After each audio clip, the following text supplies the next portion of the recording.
মই ভাবো যে এটো কথা বেলেগকে কোনো পতাৰ এতিয়া দৰকাৰী নাই।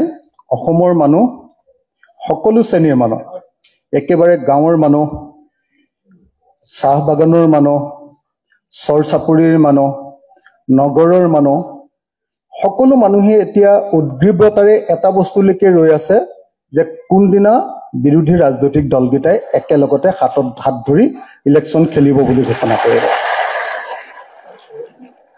গতিকে বেলেগ কথা পাতিবলগীয়া নাইয়ে একো।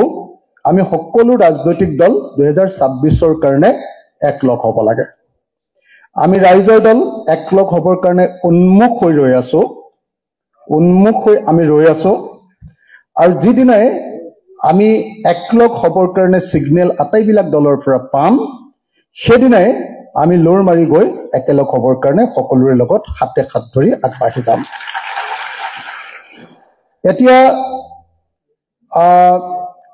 কথাটো হ'ল যে ৰাজনৈতিক দল, মই যিমানবিলাক দলৰ লগত কথা পাতি আছো বা পাতি থাকো, CPI, CPM, CPIML,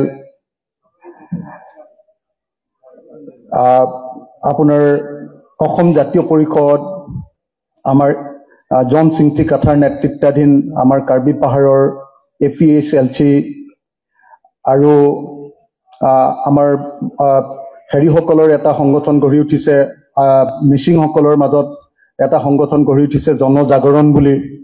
যিমানবিলাক নেতাৰ লগত কথা পাতি আছো, সমস্ত ৰাজনৈতিক দলে এটা সিদ্ধান্তৰ কাৰণে ৰৈ আছে যে কংগ্ৰেছ দলে আমাৰ সকলোৰে লগত একলগ হ'ম বুলি ক'ব, আৰু আমি সকলোৱে একেলগতে এবাৰ 2026 চনটো ইলেকশ্যন খেলিবলৈ গুচি যাম।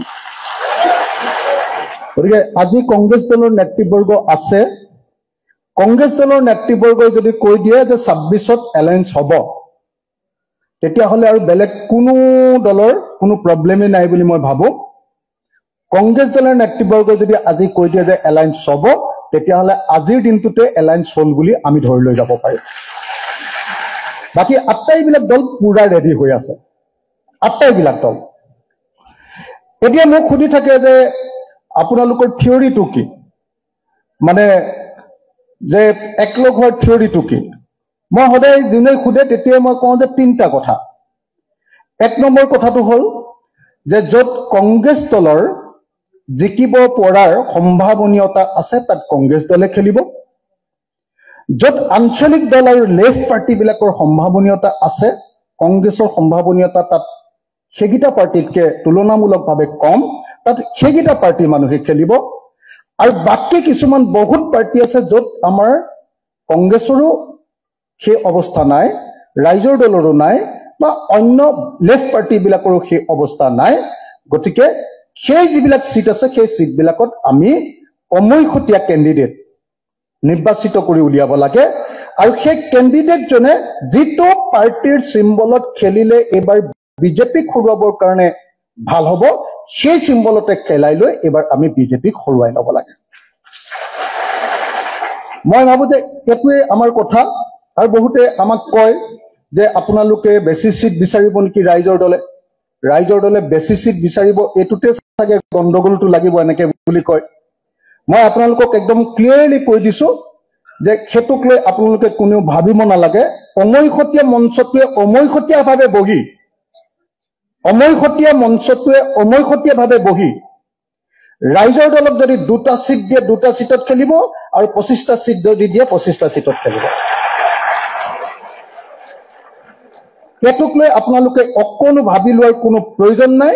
ৰাইজৰ দল সম্পূৰ্ণৰূপে দৃঢ় হৈ আছো যে আমি এইবাৰ 26ত একেলগ হ'ম, একেলগ হৈ এবাৰ কংগ্ৰেছ, ৰাইজৰ দল, জাতীয় পৰিষদ আৰু লেফ্ট পাৰ্টিকেইটা আৰু আমাৰ কাৰ্বি পাহাৰৰ APHLC একেলগতে অসমত 1 মাহ মাত্ৰ এটা তোৰ মাৰি দিম। তাৰপিছত একেদিনাই হিমন্ত বিশ্ব শৰ্মাই মই আৰু 26ত ইলেকশ্যন নেখেলো বুলি কৈ দিব।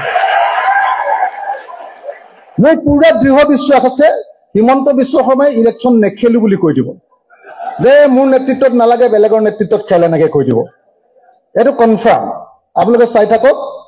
মই সেইকাৰণে গৌৰৱ গগৈ ডাঙৰীয়া, লৰুণজ্যোতি গগৈ ডাঙৰীয়া, লেফ্ট পাৰ্টিকেইটা আমাৰ জনছ ইংটিকাথাৰ ডাঙৰীয়া আৰু আমাৰ ৰাইজৰ দল আটাইকে মই বিনম্ৰভাৱে প্ৰাৰ্থনা জনাইছো আমি দৃঢ় সুদৃঢ় আমাৰ অলপো ইফাল সিফাল নাথাকে আমি ৰাইজৰ দলে একলগ হবৰ কাৰণে কেৱল হুইচেলটোৰ কাৰণে ৰৈ আছো হুইচেলটোৰ কাৰণে যিদিনাই আপোনালোকে হুইচেল মাৰিব আমি একলগ হ'ম আৰু হিমন্ত বিশ্ব শৰ্মা আৰু বিজেপি চৰকাৰখনক ব্ৰহ্মপুত্ৰত দলিয়াই পেলাম ধন্যবাদ আজিৰ এই অতি সুন্দৰ অভিৱৰ্তনখন আয়োজন কৰাৰ কাৰণে নাগৰিক সমাজক ৰাইজৰ দলৰ তৰফৰ পৰা ধন্যবাদ আৰু কৃতজ্ঞতা জনাই মোৰ বক্তব্য সামৰণি মাৰিছো ধন্যবাদ জয় অসম